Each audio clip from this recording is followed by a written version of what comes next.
While the entire world waits to see whether a summit will take place between Donald Trump and Kim Jong-un in Singapore, the leaders of the two Koreas met in Panmunjom on Saturday to prepare for the potentially historic talks on the 12th of June. What were the outcomes from this inter-Korean summit? Will it bring the leaders of the DPRK and the U.S. closer to the negotiating table? And what happens next in this on-again and off-again drama? To consider these questions and more, I'm happy to be joined in the studio by Teng Jianqun, Director of the Department of American Studies at the China Institute of International Studies, and Anna Tangen, our regular commentator. We shall also speak to CGTN correspondent Joseph Kim via satellite in Seoul. That's our topic. This is Dialogue. I'm Yang Rui. Before we get started, let's take a look at this. Late Friday in Washington, U.S. President Donald Trump hinted that the summit he'd just cancelled may be back on, tweeting, "We're having very productive talks with North Korea about reinstating the summit, which, if it does happen, will likely remain in Singapore on the same date, June 12th, and if necessary, will be extended beyond that date." But he did not mention, or perhaps did not know, that for a second time in just over a month, the leaders of the two Koreas were set to meet again, this time on the northern side of the border. So what does this intense diplomatic dance mean for the Trump-Kim Jong-un summit? Well, the White House announced just after the new Kim Jong-un-Moon Jae-in meeting that it was sending an advance team of about 30 officials to Singapore to prepare for a summit. This just 2 days after White House officials warned, after Trump pulled out of the June 12th date, that reinstating that date might be unrealistic. It's in like 10 minutes, one official said. Trump took to Twitter again Saturday to deny that any official said that. He also rejected news reports that his administration is divided over the wisdom of the summit, saying in part, "There is zero disagreement within the Trump administration as to how to deal with North Korea, and if there was, it wouldn't matter." So, as yet, no definitive word from this White House about whether the summit is back on, whether it will be held on June 12th, later on, or not at all. Like so much else with this U.S. presidency, it's like waiting for the next episode of your favorite soap opera. But this show is for real. Nathan King, CGTN, Washington. The show is indeed real this time around, but what do you think of the story of the soap opera? What do you think of the allegations that the White House is seriously divided between those who support the idea of having the summit in Singapore and those who oppose it? You know, for decades, there should be a principle for the United States that that country cannot give bilateral face-to-face dialogue with the DPRK leaders. This is actually a principle. You know, even during Clinton's administration, I mean, in late 1990s, there should be occasion for President Clinton to pay a visit to Pyongyang, but he denied, and he sent Secretary for State Albright in 2000, and no president can do that, but President Donald Trump, you know, would like to make it. This is actually a very specific president for the United States, and he would like to make history. He would like to maybe get the Nobel Prize. And of course, as for DPRK, I'm sure the leader of that country, Kim Jong-un, would like to have such face-to-face bilateral contact. And this, I think the summit might be not only focused on democratization. There should be a peace and stable declaration by the two sides. There's no doubt that there's a large following who have been mesmerized by the House of Cards as well as the Apprentice show. But Anna, is this president driven very much by his own ego or sincere wishes for a peaceful process in the Korean Peninsula, or the process of denuclearization in the first place? No, I think if you read his books, he wakes up each morning and he decides situationally what's going to happen. I mean, right now, there is a huge division within his administration. They believe this is too quick. Remember, the U.S. does not even have an ambassador to South Korea to prepare for this. They're currently using the ambassador from the Philippines, who was previously the ambassador to South Korea, to organize these types of events. There is no agenda. Something of this historic nature would take months, many months, to prepare carefully. Otherwise, you risk a scenario where you have two leaders in the room who are not on the same wavelength, and one of them walks out or both of them walk away, which would be a catastrophe for everybody. But maybe Donald Trump believes that this is to his advantage, that he's the ultimate deal maker, that somehow this younger man, Kim, will somehow give in to his bravado or his charm. Thank you very much. Today we are very happy to have Joseph Kim again on this panel discussion to share his comments and wisdom about what's going on. Joseph, we are talking about domestic politics in the White House before addressing the issue of the outcomes coming out of the latest intra-Korean summit in Panmunjom. Now, what can you say about the decision concerning the upcoming summit in Singapore? Do you believe that Rex Tillerson was fired because of his opposition to this summit or a peaceful process? Well, those are reports that a lot of people have been hoping to find out about, but there's nothing that's really been confirmed in terms of the reasoning in which Rex Tillerson did get fired. What we do know so far is that because of the inter-Korean summit, that perhaps this peace process that Moon Jae-in has continued to emphasize is really key and important for peace on the Korean Peninsula has perhaps got back on track, and this is what the Cheongwade, the presidential office here, is emphasizing.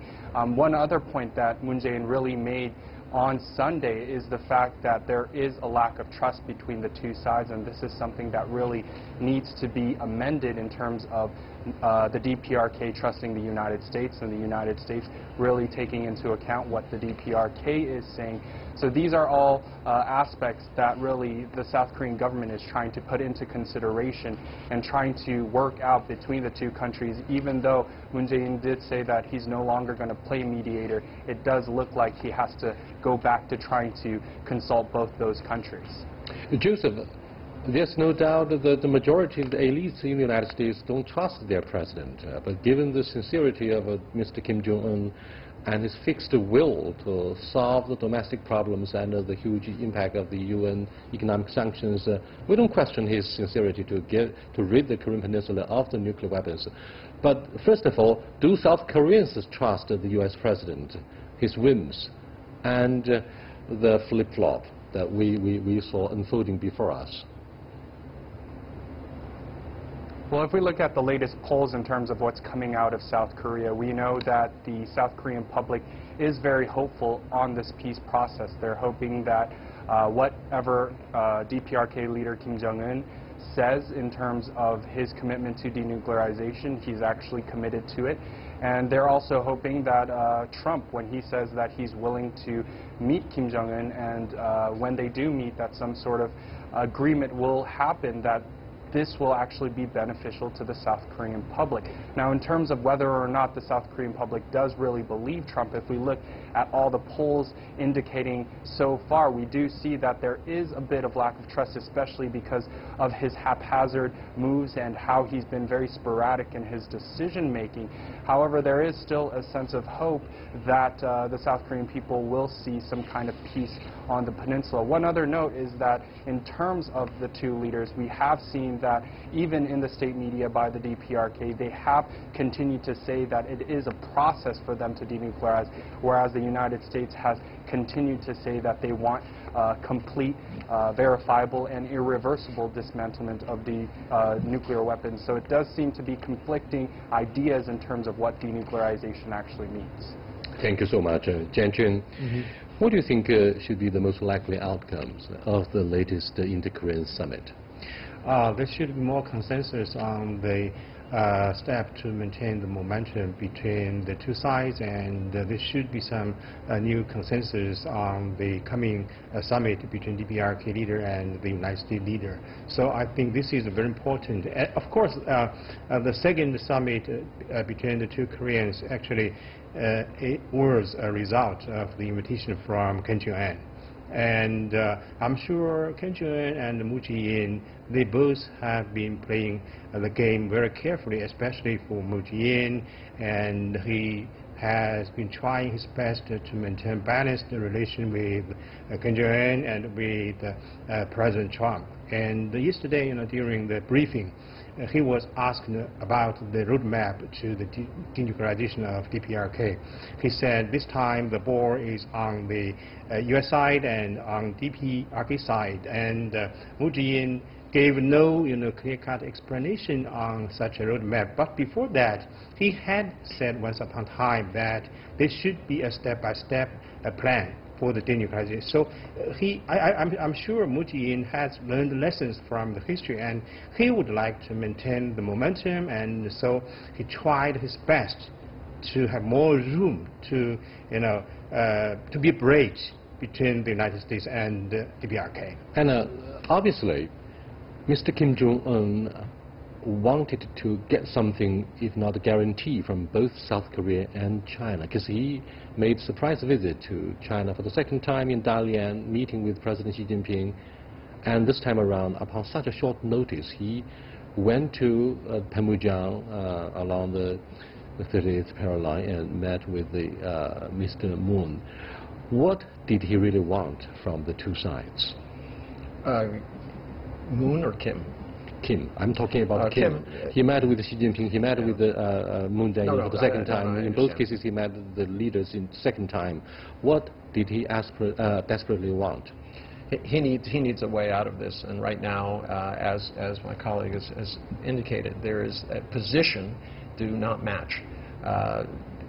North Korea cannot and will not give up its nuclear weapons because it's its only leverage point, and the U.S. Will not accept that. So the only thing you can do is some sort of compromise, which would involve maybe a third-party guarantee. China has to be involved in this simply because it's the big neighbor. It's the one who's involved, especially if there's any kind of reunification talks. Long-term, you cannot keep China out of this if you expect a good result. So I think he's looking to see what role China would be willing to play. In terms of the U.S., he's quite aware of the fact there's this massive gap between the expectations, between their step-by-step approach, which everyone else is pushing, versus the U.S. hawks who are saying, at this point, we want absolute, within 6 months to a year, absolute denuclearization. Joe, let me get back to Joe. A few months back, President Trump was talking about fire and fury, and he called Mr. Kim Jong-un a little rocket man, imposing maximum pressure to hopefully milk this DPRK leader. Why this dramatic term, despite the strong opposition and serious division within his team? What is the driving force? Do you believe in the theory of Nobel Peace Prize? Well, I think it's been reported that a lot of the strategy in terms of what President Trump has really been thinking before, when his policy was maximum pressure, he thought that perhaps this could lead in order for him to get a bit more legitimacy as a global leader. And now that he does have the chance, as the panel has already said, to perhaps win a Nobel Peace Prize, that he could perhaps meet with Kim Jong-un and, as he said, do something that no other U.S. president has done before. This creates an opportunity for Trump to really do something that he believes is unique in terms of peace on a global scale, and it perhaps is one of the driving forces behind why he has really changed his rhetoric and got much softer in terms of his DPRK policy and how he approaches it. Now, the U.S. has still said that they are going to apply maximum pressure and that they're still going to be strong in their sanctions, but now we have other players that are more involved, including China and South Korea, which makes the process and policy a little bit more complex. A second look at the assumption that President Trump might be given the candidacy of a Nobel Peace Prize. One would doubt, because it would be the European allies who would be the first to oppose such a candidacy. If you look at the Iran nuclear deal, the United States pulled out of this deal to the dismay of European allies. So what do you think of the nuclear deal with Tehran that threatens to shatter whatever credibility that the Trump administration may boast of? Joe?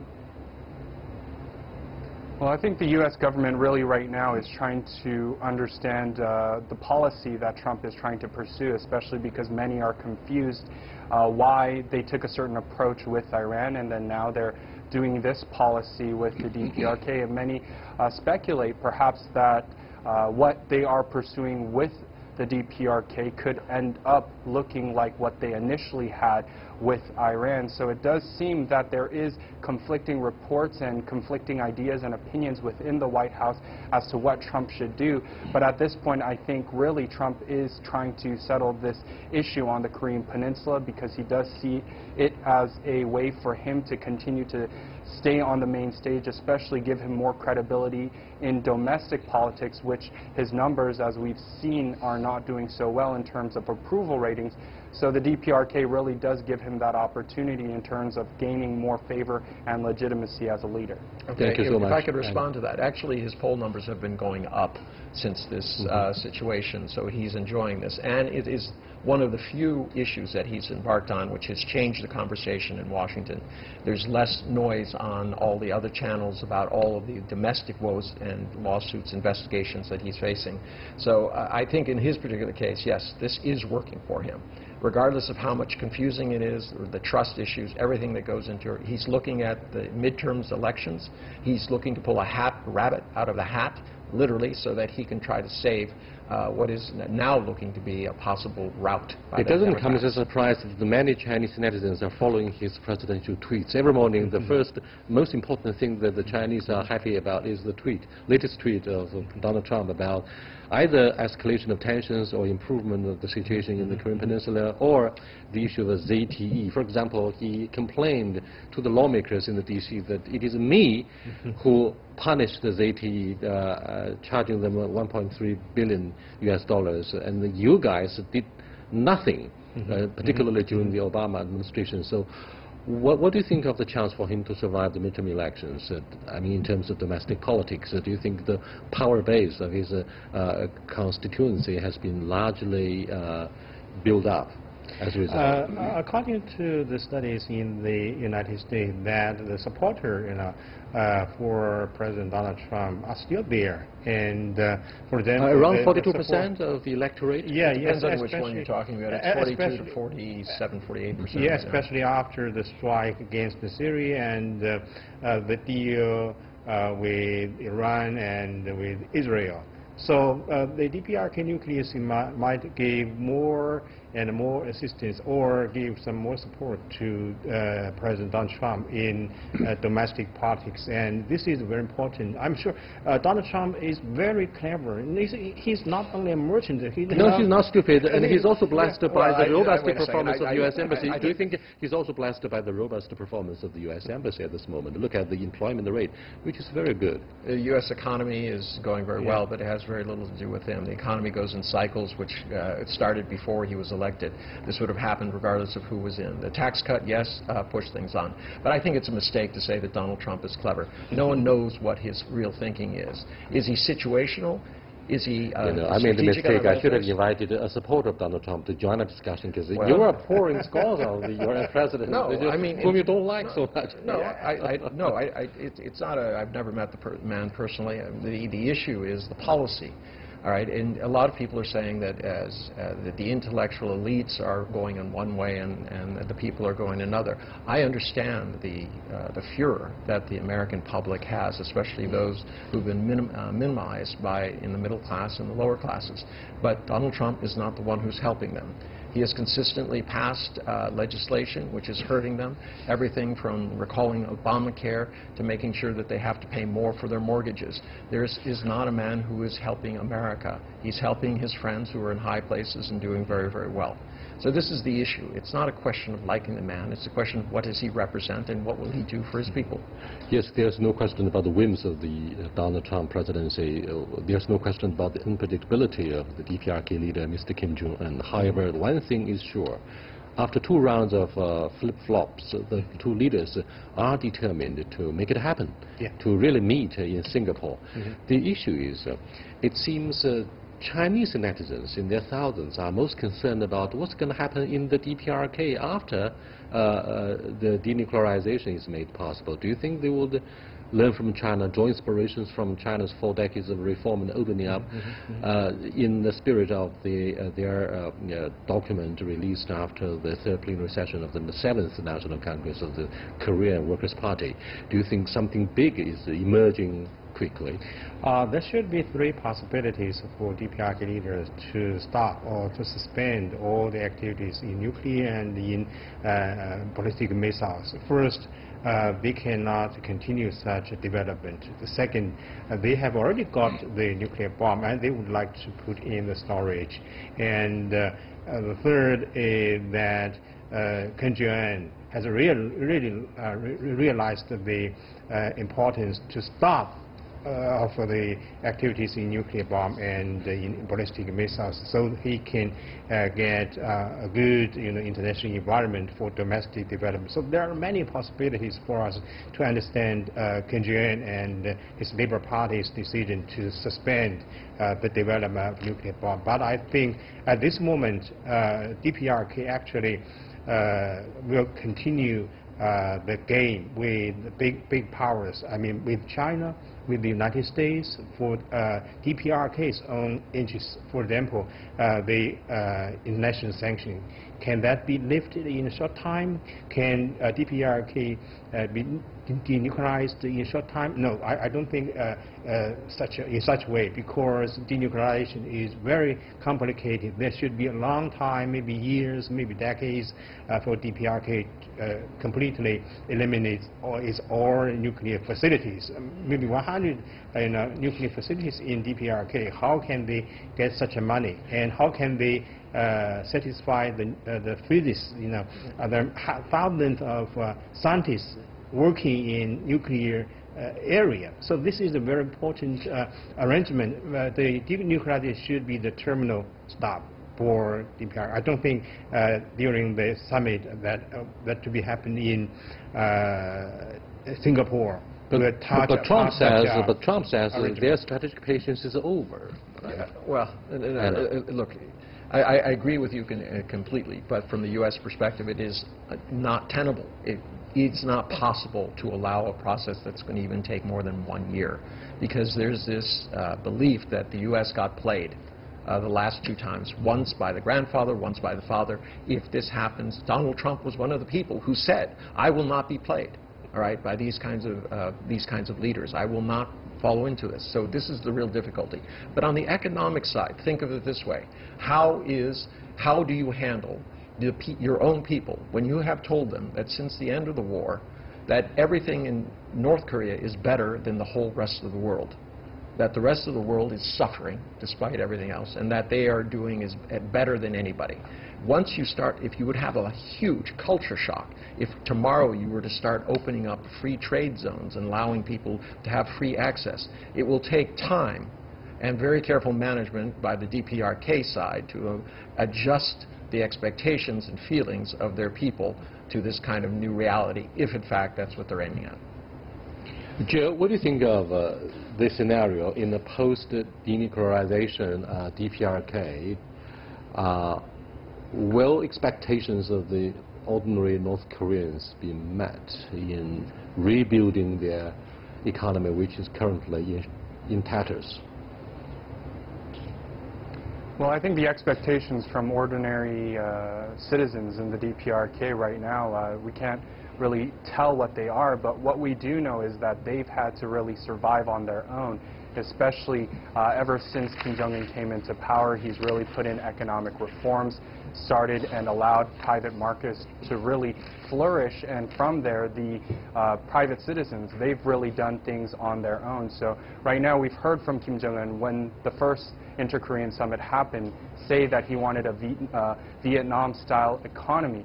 But in terms of what's going to drive it, we know that it's been the citizens, and that they've been willing and already have been doing what's been necessary in terms of a private market. The nuclear test site has been blown up. I mean, the underground tunnel for the nuclear test has been blown up in front of the world media. Now, what kind of capital or domestic security guarantee does Mr. Kim Jong-un boast of should a summit with Donald Trump fail in Singapore? I mean, does he have any leeway for the maneuvers in the worst-case scenario? Joe? Well, what we do know is in terms of this dismantlement of their nuclear test site, many people aren't necessarily saying that this was a complete move by the DPRK to really show that it's going to no longer test its nuclear weapons. There were no foreign experts that were invited to really ensure and verify that this had been happening and that this test site could no longer be used. There were only foreign media that was invited, and they're not experts in that field. So in terms of what Kim Jong-un can negotiate for just by this goodwill, show of goodwill, I think it's very hard for the United States to really give them anything in return, except if they do get some kind of commitment and they do agree on some type of process that they both can agree upon. What is the Chinese response? To the denuclearization? Exactly, to the upcoming summit meeting and the eventual denuclearization in the Korean Peninsula after 2 meetings between President Xi and Mr. Kim Jong-un. I think Chinese government attitude has been very cautious and very positive in promoting such good momentum for the peace and stability in Korean Peninsula in Northeast Asia. This is actually a condition for the domestic development in China. And just imagine if there were ups and downs in Korean Peninsula. I'm sure China would suffer a lot from these ups and downs. And I think at this moment, China actually has its specific role in negotiation and in find a peaceful solution of the nuclear. You don't think China would be left marginalized? No, I don't think that way. For example, if there is a treaty, I'm sure China will be involved, and Kim Jong-un actually came to China twice, and I'm sure China will give some assistance if necessary for the denuclearization and theory, for the break between DPRK and the United States. And in theory, we are still a party to the Mutual Defense Treaty. It's not called so, but we should have the commitment to defense of the Korean and the DPRK. But what do you think are the commitments from the Chinese government? Should a summit meeting or deliver a tangible outcome about denuclearization? And should the UN economic sanctions be lifted, do you think China would be the first to provide the DPRK with the humanitarian relief? Yes, I think, first off, let me just say, there was a reason for the 6-party talks, and nothing has changed since then. All right, so that's going to continue to be in the background. The resolution of this is going to come from those parties. And in terms of what China does, I think China has in the past been very open and has tried to help North Korea advance on its own towards an economic prosperity. The question this time around is, will North Korea accept this help? It's not a question of being offered. In terms of lifting the sanctions, yes, I think there will be a push, but that will have to take into account the U.S. One issue among all others, Anna, is that many people have been kept puzzled as to whether the DPRK and China share the same ideology, official ideology, the American perspective. From an American perspective is not very aware of. If you ask most Americans who the president of China was, they wouldn't be able to tell you that it was Xi Jinping.